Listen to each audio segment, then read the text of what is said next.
friends. Hello, hi, how are you? I hope you guys are having an amazing day today. Hello. Okay, new setup, people. This is not a drill. No, this is not gonna be this isn't gonna be the permanent setup. I'm sitting next, this is so makeshift. I promise that everything is gonna look much more normal over the next couple of weeks. However, we are finally in the room that I'm gonna be filming in from now on, and we have lights.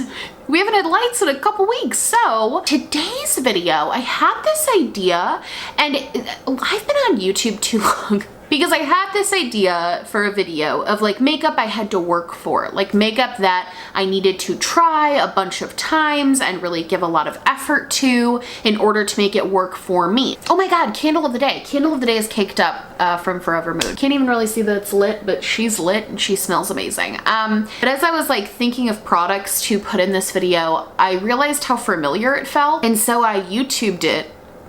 That was a poor, what am I, a freaking 90-year-old grandmother? So I searched for it on YouTube, and it turns out I've done this video before, like 2 years ago. So I guess this is a part 2. So for today's video, I want to talk about makeup that I had to work for, basically. Not necessarily makeup I had to like work to earn money for, more makeup that I can't just grab if I need to be out the door in 10 minutes. Like if I'm in a hurry or if I'm in a rush, I would never touch this stuff. And it's not that it's bad makeup. Actually, I would say everything but one product I love. I think is a fantastic product that works super well. It's just not something that works easily, or it was something that took sort of a learning curve to get used to. So if you're interested in that, keep watching. The very first one I want to talk about I think is really interesting. I've had like a love-hate with this powder for so long. I loved it and then I hated it and then I loved it again, and then I realized that I was just using it entirely wrong. So how I almost always apply powder, specifically under my eyes, is I take a sort of damp sponge or a dry sponge, doesn't matter. Take a sponge and just sort of pat it into my eyes and really get in my creases. I find that with most powders, in order to sort of blur my under eyes and really just make everything look really smooth, using a sponge is usually the best way to apply something. This powder, however, Juvia's Place I Am Magic White Sand Setting Powder is different. I loved this powder at first because I thought it was very full coverage, right? Like I was like, I look so smooth, I look great. But then I saw how it looked in natural light, and I looked horrific. Like I looked actually terrifying in natural sunlight. Under beauty lights, I looked amazing. In natural daylight, it was really scary how I looked. I looked like I had just taken sand and rubbed it on my under eyes. So then I hated it. But then I would like it like just for filming purposes at least, because it was very full coverage. What I have learned about this product is that it really, because it is so, I can't think of a word other than dense and so thick as a powder, it really needs to be applied on the under eyes specifically with a looser brush. So it needs something a little bit lighter to help sift through the powder and make it look a little bit more natural on the eyes. Once I found out how to utilize it in that way, and once I was able to learn how to use it with a brush, I found that this product worked amazing for me. I mean, I still will sometimes pack it on with a sponge if I'm filming, because like I said, it really did look fine under lights. But if I'm doing my makeup to like get ready to go for the day, normally I would never have touched this powder, but now that I know I can use the brush, it's definitely made me reach for this a lot more and get a lot more use out of this product. So if you are struggling with a really thick powder, this might sound obvious to some, but try a brush. Okay, let's just get this one out of the way, because this is the product that I'm bringing into this video of something I had to work for, that even though I now know how to make it work, I likely am going to never use this. Like I still hate the product. And that is the Revlon Photo Ready Candid Glow. Now, I believe after buying this product, I've seen some really negative reviews for this one in particular, and everything that I saw in those reviews rang true. This product does not at all mesh into the skin. It basically sits on top of your skin in a streaky, disgusting mess that makes you look like you just rubbed like skin colored oils all over your face. It almost reminds me of when you're like cleaning a window, and you know how you'll spray Windex onto a window, and before you rub it in, the Windex just sort of sits there on the window and starts to slide down kind of. That is literally what this foundation looks like on your skin as you are trying to apply it. It was awful, especially the first few times I used it. I was like, there's no way it's this bad, because I hadn't tried a foundation that was this bad in a very, very, very long time. It's truly horrific. Like, it just melts off of your face because it never got into your face in the first place. I was using a brush, a sponge, I have like a kabuki brush that I try to use. I was using everything. Finally, I was like, you know what? I had a similar problem with a ColourPop tinted moisturizer a while back. Why don't I try using my hands? And I will say, if you bought this product and you feel like you got scammed, using your hands does help. It does help. I don't know if it's because you're like warming up the skin more. I don't know if it's because you're just getting in there really intensely. I don't know what it is about using your hands with this product, but it definitely does make it better. Would I say it still gives me a flawless base that I love? No, but it makes it so it's usable. It makes it so if you were absolutely in a pinch, like if you were in a, what's that movie where there's the guy with the little circly cheeks and he puts you in puzzles. If you were in one of those movies and he was like, use this product to make it look good, use your hands. Like it's gonna make it work. But I personally just hate using my hands to apply foundations or tinted moisturizers or concealers or any sort of base products. I don't like how icky it makes my hands feel. If I get my hands so dirty in the beginning of the process, it really just annoys me. And for that reason, I will likely never use this. I might pass it along to a friend. I have a friend who does a lot of like more natural makeup look, and I know she doesn't use a lot of brushes. Like she just uses her hands for things. So I might pass this along to her. But for my use, even though I was able to make this work, and even though I had to work to make this work, I'm still never going to use this again because it honestly sucks. I would not recommend this product. Despite the fact that it like will work with your hands, this is a waste of money because even with your hands, it still doesn't look that good. This is the Physicians Formula Organic Wear Sculpting Bronzer. The key to this product and what I realized about it was that you really need to not, normally how I apply cream bronzer, and maybe this is wrong, but I do like a dot or two here, little line here, little line here, and then I usually leave my chin for later, but I put all of the lines on first and then I blend it out. With this product, you better have your sponge ready to go. Immediately ready to start pounding your face and blending out the second this hits your skin. I have never used a product that has so quickly dried down / became unusable the second that it touched your frickin' skin. When I first used this, I think I might have used it for a video, and I'm not kidding. I literally might have cut out me using this product because of how horrifically bad it turned out. Like I think it was was it a full face of first impressions? It might have been the video where I talked about like Halsey's new makeup line that I used this in. It was something where I was already trying a bunch of other like Hot Topic stuff, and this was not a Hot Topic, but it ended up just being so bad. But it's not like I had seen it hyped up, so I was like, I'll just cut me using this randomly horrific contour stick. But this thing absolutely sucked at first. I ended up trying to use it a few times because I was like, there's no way it's this bad, especially when Physicians Formula makes one of my legitimately favorite bronzers, which is the butter bronzer. Like I've rebought that bronzer so many times, so I was kind of unwilling. I think I gave this more shots just because I was kind of unwilling to believe that Physicians Formula would put out such a bad product. The thing about this is, like I said, it dries down super quickly, so you really have to blend super fast. But when you're able to do that, when you are able to get it at its absolute creamiest, it honestly looks beautiful. Like it's a beautiful cream version of the butter bronzer. It ends up giving you this gorgeous, natural, healthy glow. But if you wait even more than 2 milliseconds to start blending it, you cannot get that result. And I think that's why this product frustrates me, is because when I can get it right, it looks beautiful. But 9 times out of 10, I cannot get it right. So, ugh, it keeps me from using it, but it's so pretty when you get it right. Okay, the next product. I threw this in here because I feel like low-key I'm still working towards this product, but I have come quite a long way. I used to really despise this product because, frankly, I didn't know how to use it, so I hated it. And that is the Glossier Brow Flick. The point of this is that it's kind of like this felt tip marker thing, and I this is so strange. I've had this for a very long time. I have come and gone from this product. Like, I have tried to use it, failed, given up over the years. And slowly now I feel I'm in a place where I've gotten like okay at it.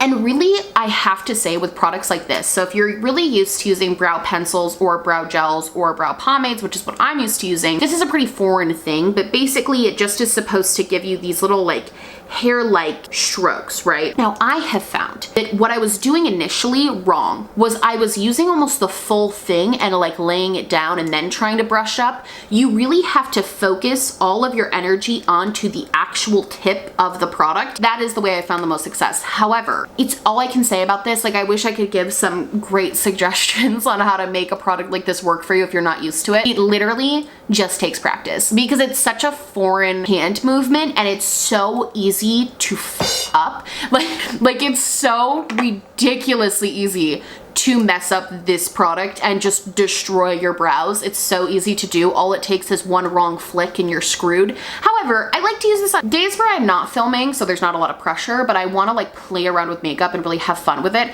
This product is really fun. It's something different. It adds like a different element to my brow routine. And because it's been years of like on and off loving this product slash hating this product, I find that sometimes it's fun to just have a little bit of a challenge. Again, I can't stress enough, you have to focus all of it onto this little tip. Do not use the whole pencil to try to draw on your brows. You'll look freaking ridiculous. So yeah, figuring out this product, bit of a labor of love, but definitely worth it in the end because again, I think because it's such a fine tip, it really does make your brows look dope when you can figure it out, especially the front of your brows. Like getting those hair-like strokes in the front can sometimes be very challenging. This definitely will give you that if you can perfect it. Perfecting it takes time. So I had to work to make this one work for me. And sometimes I still screw it up. So yeah.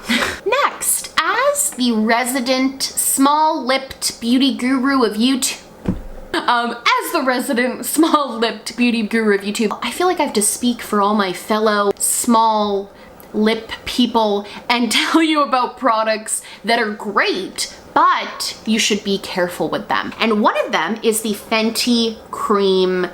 I don't even know what I would call these glosses, I guess, because technically they're glosses, but they're a very different formula than the Fenty Gloss Bombs. I actually really like the Fenty Gloss Bombs. I have a few. I think that the formula is really nice, the originals. However, I love the creams now. When I first bought the creams, I was a little unsure. The biggest reason I was unsure was when I first tried these on, I loved them. I loved the appearance. I loved the way that it was almost like a pigmented lip oil. Like I thought it looked really beautiful on my smaller lips. I enjoyed the effect. However, the first day I wore this was the day I filmed, which is really a huge mistake every single time I do it. But I saw myself on camera and I saw slowly as the video went on, all of the product going from like the middle of my lips all the way to the outer part of my lips. The key to using this and having small lips is really just don't even touch the side of the applicator to the side of your mouth. Literally treat this as if it's like a popsicle. Is that a bad analogy? You know how popsicles really only give you like any sort of color in the middle of your lip? That is where you should be placing this product. Solely focus on that middle part of your lip, and also once you're done applying it, take your finger and just lightly dab it just a little bit, like just a touch. Don't go crazy because you'll take away the shine, but really focus it on the middle, lightly dab, and then really rub your lips together and sort of bring the color organically via, you know, moving your lips. Bring that color to the outer parts of your lips. Don't ever use this applicator to apply anything of this product to the outer part of your lips. It's gonna look so cakey by the end of you talking. Like by the end of you talking for 20 minutes, you're gonna have all of the product spooned over here. And once you have it on, it really looks like you just like ate a popsicle. It gives you that I just ate a popsicle glow. It's super pretty. I love the way that it looks on small lips. However, if you don't take the extra steps, it ends up just looking kind of like a gross mess. So don't make this, if you're a fellow small lipper, don't make the same mistakes I did. Okay, next. First of all, whenever I see this I guess it's a blush. I use it as a blush. So whenever I see this blush, I think of Taylor Swift's classic Gold Rush. I'm like, I don't like a gold rush, gold rush. This is the Gold Rush blush from Benefit. I believe I bought this. I believe I bought it because it was on sale. I believe I acquired this on sale. I believe when it came out, I was very interested in it, but I didn't want to buy the full size because I had, if you've been following me for a very long time, you'll remember the horrific experience I had with the California blush and trying to pan it. I'm so frustrated with it. I realize I don't even like the color. I don't even like the formula. I don't even like anything about this. Literally nothing. I don't like anything about this blush. I hate it because it won't do anything.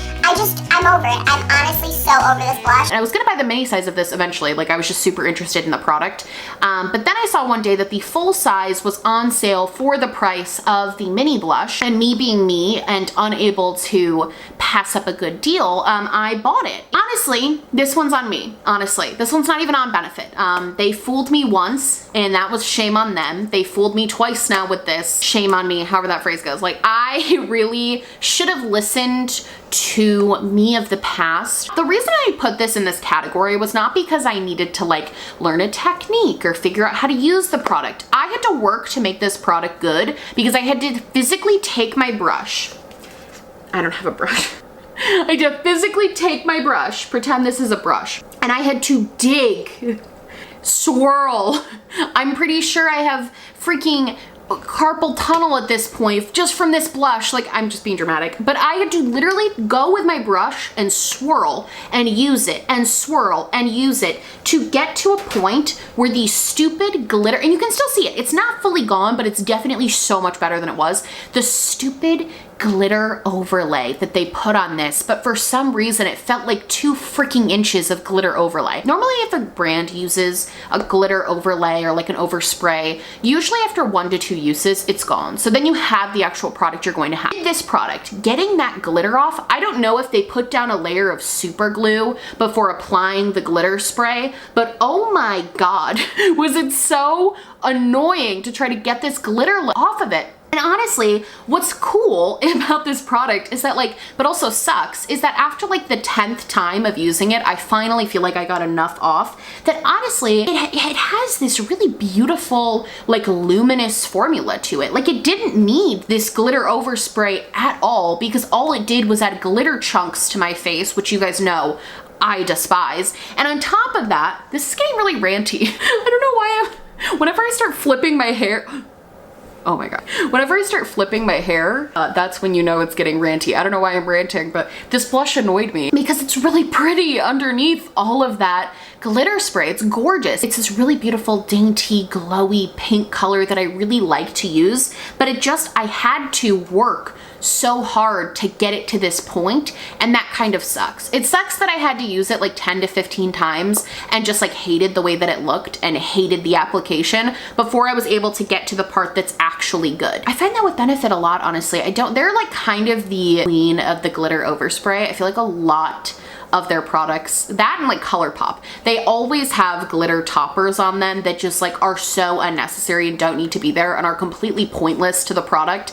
I guess because it like makes it look prettier, but honestly I like the look of this more without the random fake glitter. It looks like actual gold now to me. Well, pink gold, but still, you know, gold. Just if you have this and you hate it because of the glitter chunks, keep digging for gold, okay?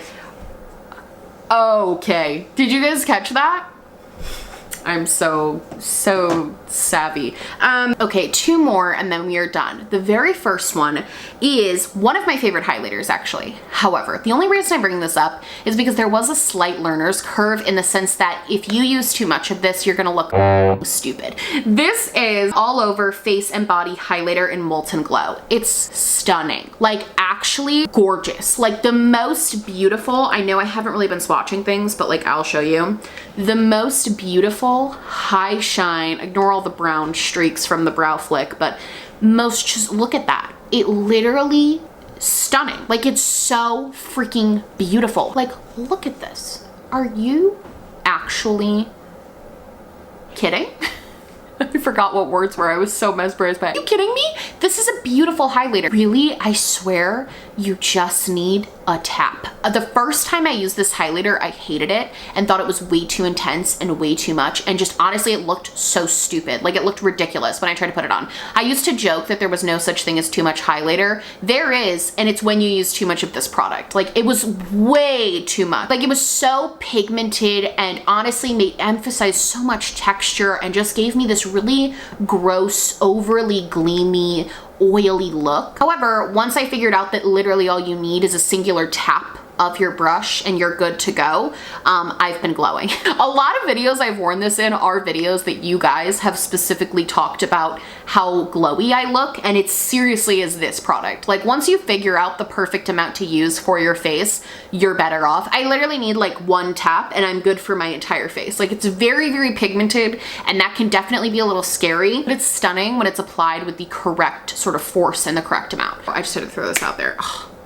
I'm so mesmerized. Look, are you kidding me? Sigma, this is their Ritzy eyeshadow palette. They came out with a bunch of, I think there were 6 9-pan palettes that were all sort of these different themes, and I was very naturally drawn to Ritzy. The first time I used this, I hated it, and I was really bummed because I thought I was gonna like it so much more, because I usually love Sigma shimmers, and I also don't mind their matte eyeshadows. Something about the way that they did this particular palette, I can't speak to the rest of the 9-pans because I honestly decluttered them. I gave them away. I knew I wasn't gonna use them, so I donated them / gave a couple to friends. This is the one I kept from that collection, and I was devastated when I first used it because it looked so bad. Like, nothing showed up. The thing about this palette is you just have to dig. Like, that's what it came down to for me. To be able to use this palette and get good use out of it, I really had to dig for the pigment. Like, really had to stick my brush in there, not tap it off at all, and build it up. And once you did, again, what sucks about this type of stuff is once I was able to build up the products, build up the shimmers, build up the mattes, they looked beautiful. Like, they looked so pretty. It was such a pretty, warm toned, beautiful brown smoky eye. Like, once you're able to make this work, it looks so good, but it's honestly like not worth it. Like, this is another one, I guess that this is my second one that I like wouldn't really recommend, even though it's difficult to use. I wouldn't recommend it even though it's difficult to use because honestly it's not worth the effort. There's so many brown, beige, shimmery, glam palettes out there that are gonna make you look gorgeous and are gonna take 10 times less effort to build up and blend out. And I was really disappointed with this because I feel like, again, with most of Sigma's palettes that I use, I genuinely love the formula. This one was just such a miss for me on all levels. And even after figuring out like, oh, I have to literally just gouge my brush into this to make it work, it still doesn't really make it worth it in my eyes. And I find that I don't reach for it pretty much ever because I'm never in the mood to dig for eyeshadow to like pound into my face. Like, I'm just never in the mood for that. So this one doesn't get a lot of use, but it is pretty. This one shade, Gold Rush, I had such high hopes for, but you can see it's got like random spaces in the glitter. Like, I hate when glitters do this. It's like a matte, but it's also a glitter. It's got like random spaces in the glitter. So you can build it up if you really pat it on and you really like layer it on there, but it's just not worth it for the payoff. So, and that is going to be it for me. That is makeup that I had to work for. Let me know down below some makeup that maybe you had to work for, makeup that you changed your mind about once you really worked towards it. Yeah, I love you guys so much. If you like this video, please like and subscribe, or just subscribe, or do neither. Honestly, just so happy you're watching me. Thank you so much for being here. My merch, my social media, and everything I am wearing on my face, and all of these products will be linked down below, along with my social justice spotlight, which is all decked out for Pride Month. So go check out those links, donate, and stay informed and stay involved. I love you guys so much, and I will see you in the next one. Bye!